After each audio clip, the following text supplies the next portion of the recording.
and welcome to Choreography Reviews, back with another Hong Kong content review, this time diving into Bruce's expanded universe with Fist of Legends, the remake of Fist of Fury that I recently did a review for on the channel.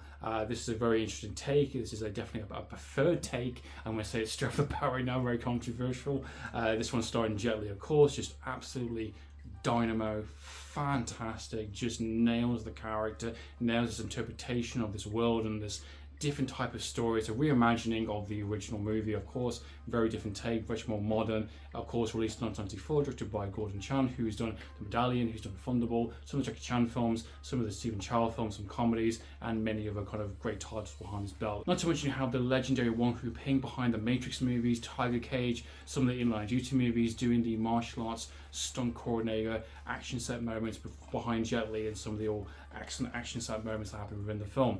Fist of Legends is everything I want to see within a Hong Kong movie. A fantastic interpretation of the original material. Now that I have a bit more insight into watching Fist of Fury recently and watching the remake, my appreciation for the remake is even better, even stronger than it was originally. I already loved this film going in way before I even saw Fist of Fury. I thought Jet Li captures the characters so goddamn well, and the performances and the kind of his attitude is very different. I think with kind of Bruce Lee obviously being a bit more angry and a bit more kind of just like rage fueled, and his interpretation of the character in that world and that time is very, very different compared to what this film is, granted, but I think Jet Li plays him a lot more smoother, plays him a lot more kind of just the rage is behind the kind of the action and the facial expressions. The fact that he's kind of away, he's in boarding school, he's kind of learning the kind of the ropes. He hears his master's been killed by a challenge match. He goes back home and he basically wants to take on the guy that basically took him, and he is pissed. He is very, very angry, and his martial arts fighting set moments with the students, when the various kind of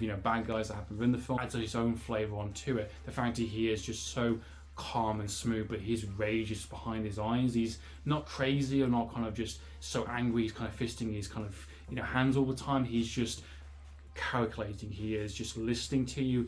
He is going to plan his move 5 steps ahead. He's thinking about your weaknesses. He's looking at you and examining you. He's one of those types of people. He's like a Sherlock Holmes type of thing. He's just seeing how much crap you're talking out of your mouth before he basically smacks you down on the ground, and I absolutely love it. It reminds me of kind of Donnie Yen within the IP Man movies, and that's one of the reasons why I love that type of material. Late 90s kind of martial art movies, Hong Kong movies. Definitely some really strong contenders in that rival school, and he's just kind of like examining and thinking, nah, this ain't right. Now you didn't take him out, something's not right here, and examines the body and turns out to be poisoned, and leads into a bit of a conspiracy, a bit of investigation aspects. And obviously you got the Japanese kind of troops. You got a bit of Chang in the film, which is our main kind of general, dictator, angry kind of samurai general kind of thing, who's basically wants to to take out the spirit and the heart of the Chinese people. And there's very much a talking point throughout the whole film. And Jet Li's character is very honest. He wants to honor his school, he wants to honor his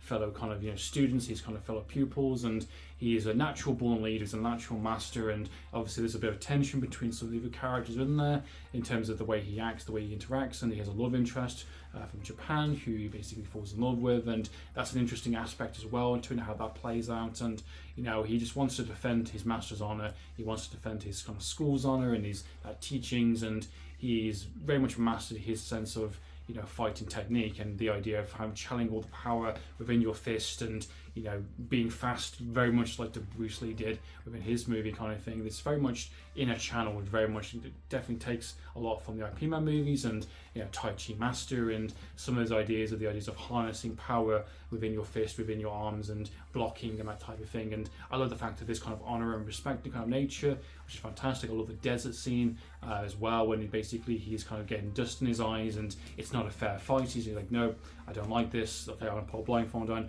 You and me are gonna fight. We're gonna do it fairly. The villains are absolutely brilliant as well.